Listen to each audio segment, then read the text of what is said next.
Bienvenidos a una nueva edición de Choque de Opiniones. Gracias por acompañarnos esta semana. Lo que pudo haber sido el último debate entre Kamala Harris y el expresidente Donald Trump. Voy a presentar primero a nuestros invitados. Vamos a conversar sobre lo que deja ese debate y lo que viene en la campaña política. Pero primero, tienen ustedes en Miami a María Teresa Cardona, estratega demócrata, a Carl Meacham, es asesor senior del Andes Risk Group, analista político. En Los Ángeles, Octavio Pescador, analista político y profesor de la Universidad de California en Los Ángeles. Y en Miami también el analista César Grajales. Pero antes de comenzar la conversación, quiero invitarlos a que escuchemos una de las declaraciones más polémicas, menos serias, pero que sigue generando reacción, y a la vuelta de que escuchemos lo que dijo Donald Trump, les explicaré por qué esto es serio. Lo que han hecho a este país, permitiendo que esos millones y millones de personas que entren a este país, y fíjense lo que pasa en las ciudades, en todos los Estados Unidos, y no estamos hablando solo de Aurora, Springfield. En muchos pueblos y ciudades no quieren hablar de eso porque es un problema y una vergüenza. En Springfield se comen los perros, los gatos, se comen a las mascotas de la gente que vive ahí, y eso es lo que pasa en este país. Y qué vergüenza, qué vergüenza. Sería cómico si no fuera absurdo que un candidato presidencial presente esta teoría que, según las autoridades estatales y locales en Ohio, también en Springfield, no es cierto. No hay evidencia de que en Springfield, Ohio, haya inmigrantes haitianos que estén robándose y comiéndose las mascotas de los demás. Hubo dos incidentes, uno de una mujer con problemas mentales en Canton, en Ohio, que no era haitiana, pero sí era negra, quien fue detenida con un gato. También una foto de un individuo negro caminando con un tipo de ave por otra ciudad que no era Springfield. Ahora, ¿por qué esto tiene consecuencias? No solo porque se vuelve un tema viral, porque surgen memes y burlas a lo dicho por Trump, sino porque el jueves tuvo que ser evacuada la administración municipal de Springfield en Ohio por amenazas de bomba, y el viernes hubo amenazas en contra de las escuelas públicas que tuvieron también que ser evacuadas y los estudiantes enviados temprano en medio de un debate iniciado por el compañero de fórmula de Donald Trump, J.D. Vance, quien empezó a propagar esta información, aún en sus redes reconociendo que podría no ser cierto, pero que había que seguir insistiendo en esta falacia. Vamos a comenzar el debate hablando sobre lo que deja y el punto de la campaña que un expresidente de Estados Unidos, y voy a comenzar con María Teresa Cardona, un expresidente de Estados Unidos esté impulsando esta clase de información, que esto sea lo que a 50 días de las elecciones de lo que se esté hablando, y que insista en el tema aún después de que aún en el mismo debate le aclararon y le dijeron que esto no es cierto. Mira, Juan Carlos, como tú lo dijiste, fuera cómico, pero para mí es trágico, vergonzoso, y es algo que de verdad nos dice el estado tan triste y patético de nuestra política, especialmente la política del Partido Republicano. Pero por eso es que tú ves que la gran mayoría de personas que vieron el debate piensan que la vicepresidenta Kamala Harris trapeó a Donald Trump por el piso, le ganó de una forma abrumadora, porque él no fue capaz de hablar de ningún asunto serio y seguía hablando de desquiciamientos, de locuras, de cosas que no tenían absolutamente ningún sentido, ninguna lógica. Y entonces, también como tú lo dijiste, nos reímos, vemos los memes, pero a mí me da vergüenza ajena por él, por el Partido Republicano, y como americana me da vergüenza de cómo el resto del mundo está mirando a nuestra política, y yo creo que se quedan con boquiabiertos. Aún hoy día, aún entendiendo quién es Donald Trump y que él es alguien que le encanta empujar este tipo de teorías de conspiración, cada vez que habla es una mentira. Todavía piensa que a él le robaron la elección, que fue algo que también seguía empujando durante el debate. Pero desde un punto de vista puramente político, a él le hace daño. Así que por mí que lo siga diciendo, porque esto yo creo que sigue subrayando la falta de seriedad, la falta de temperamento, la falta de inteligencia, la falta de ética, de moral, o sea, la falta de todo, de todas las características que se deben tener para ocupar la tarea, la oficina más alta de Estados Unidos y más alta del mundo, de verdad. Y eso también va a seguir espantando a los mismos votantes que él necesita para ganar, a los independientes, aquellos que piensan que tenemos que tener a alguien serio en esa oficina, que rechazaron a Donald Trump, que lo votaron en el 2020, pero quizás ahora estaban viendo, le pueden dar otra oportunidad, pero ellos oyen estas cosas y dicen, pues no, él todavía, es más, quizás está aún peor de lo que estaba en el 2016, en el 2020, y no, yo creo que no va a haber manera de él convencer a aquellos independientes, a las mujeres y a todos los demás votantes que él necesita para ganar, y solamente le está dando más empuje a su base, que le encanta este tipo de locura, para seguir apoyándolo. César, estás en el sur de la Florida. La comunidad haitiana de inmigrantes es una comunidad como todas las comunidades inmigrantes donde la gente viene, se integra, trabaja. Tal vez una característica es una comunidad negra que no recibe la misma visibilidad de otras. Se ha desviado la atención de lo que era un debate político.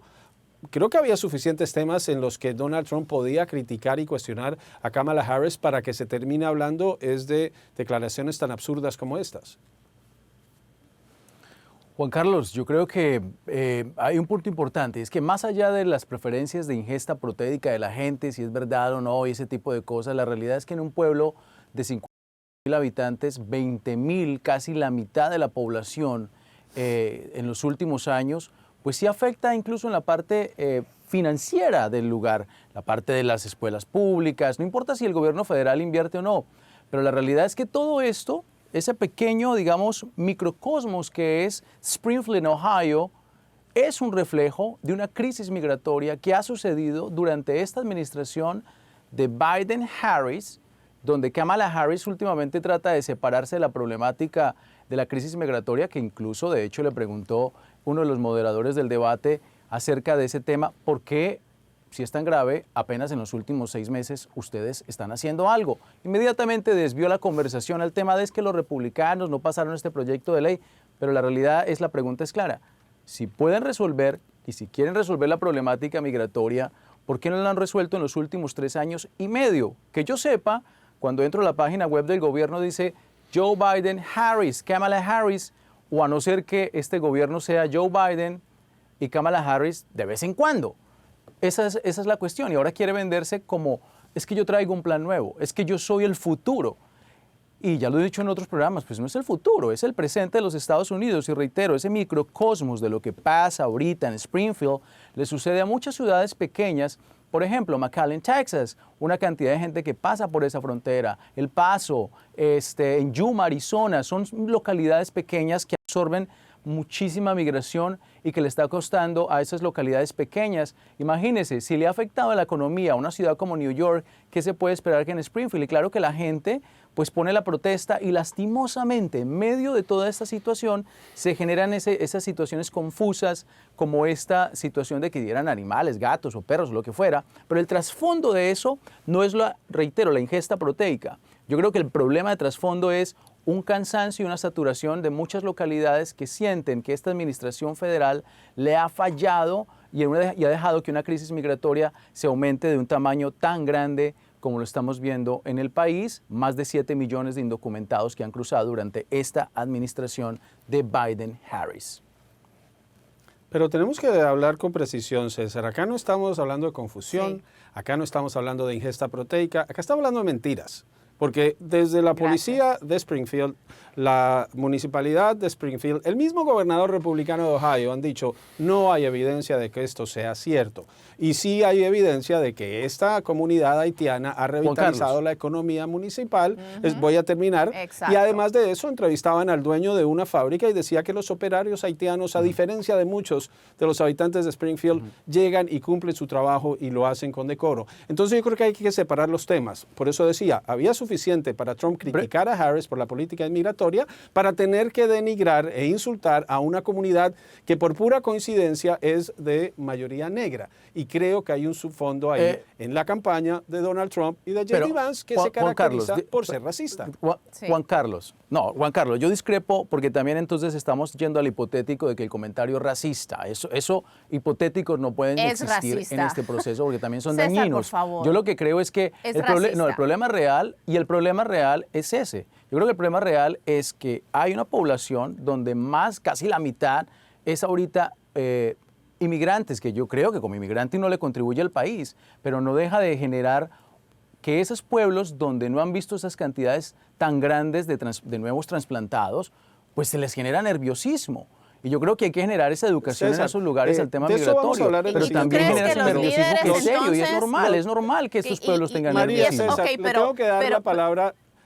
María, le tengo que dar la palabra también a Carl y a Octavio antes de ir a la pausa, pero quiero hacer una precisión. Claro. Los 20,000 haitianos que viven en Springfield no llegaron este año, ni llegaron en los últimos 2 años. Han llegado durante los últimos 2 años.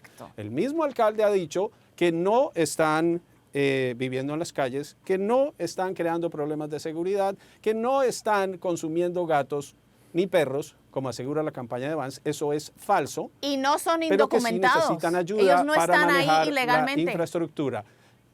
Y tampoco están indocumentados. Voy con Carl Meacham, Carl, porque este es el tema del debate y del debate político en el que la campaña de Trump y de Vance están lanzando este tipo de acusaciones que se vuelven memes, algunos divertidos, pero que tienen en cuenta una comunidad digna como la haitiana. Yo creo que ninguna comunidad merece este tipo de irrespeto.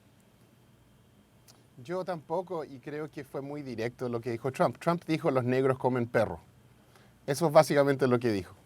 Y claramente tiene como un legado el presidente Trump de hacer llamados a elementos extremistas dentro de su base en estos temas. O sea, lo hizo en Charlottesville, lo hizo con el movimiento Birther Movement, con Obama.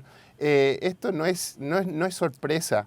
Lo que sí es claro es que el presidente Trump no está tratando de unificar al país, no está tratando de mostrar soluciones a estos problemas serios migratorios, que yo creo que todo el mundo está de acuerdo de que la seguridad fronteriza del país es importante.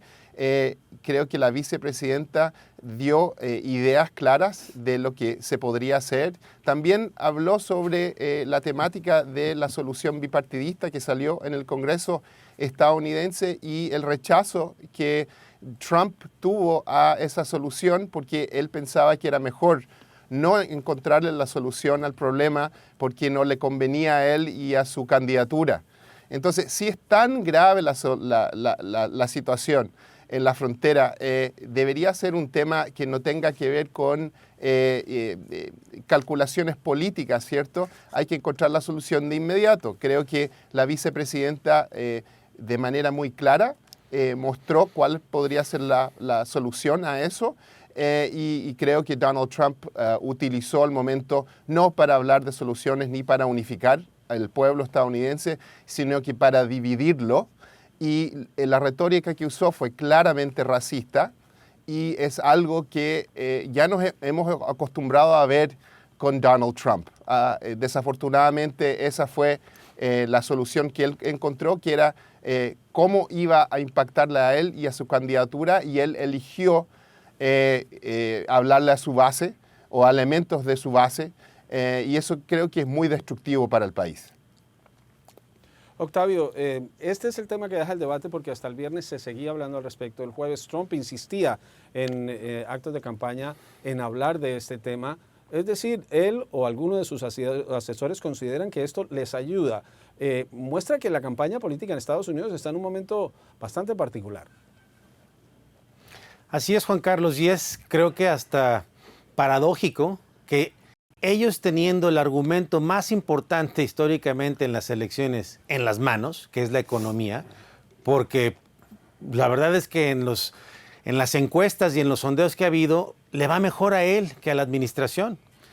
No explotan ese tema y explotan el del divisionismo y el de la raza. Y mira, vamos a ser muy honestos, desde el inicio político de Donald Trump se fue contra los mexicanos en particular, acuérdate, pero ahorita pues ya hasta puso la imagen de la Virgen de Guadalupe. Como le está yendo un poquito mejor que a Harris en Arizona y necesitan, es uno de los 7 estados que van a definir esta elección, necesitan esos votos latinos que curiosamente ha ido poquito a poquito ganando simpatía, sobre todo entre los varones latinos, pues obviamente que tomó otro chivo expiatorio. Y le queda súper bien porque en términos de raza, en términos de porcentaje, una serie de cosas. Y como dice César, en las comunidades pequeñas donde hay una influencia o una presencia importante de inmigrantes, la gente que estaba antes ahí, normalmente, sobre todo en la parte del este y el norte, y en el Midwest también, son blancos.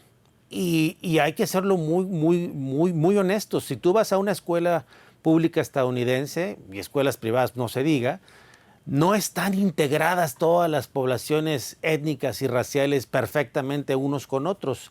Nos dividimos, se segmenta la población, incluso en términos culturales también y sociales.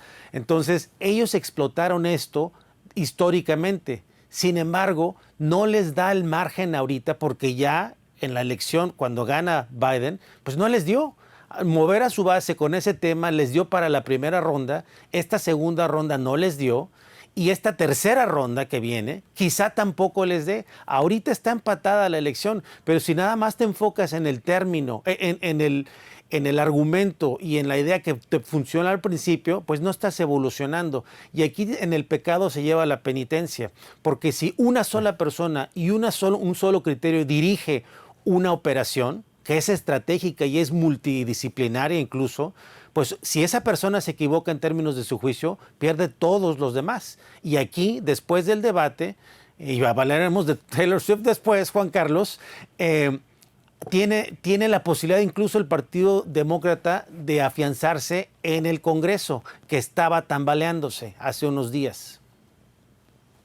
Y es que los argumentos, y yo insisto, hay argumentos políticos válidos para atacar a un rival. Pero, por ejemplo, no es solo el tema de los haitianos en Springfield. También Trump, Vance, Bernie Moreno, otros políticos republicanos aseguraron que un inmigrante indocumentado haitiano había asesinado a un niño de 11 años. El mismo padre del niño, de Aiden Clark, salió y explicó qué pasó. Su hijo murió en un accidente de tránsito. El inmigrante haitiano no era indocumentado, fue un accidente de tránsito, dijo el mismo padre, y les pidió que dejen de explotar a su hijo con fines políticos y que dejen de propagar el odio que están propagando. Vamos a la pausa.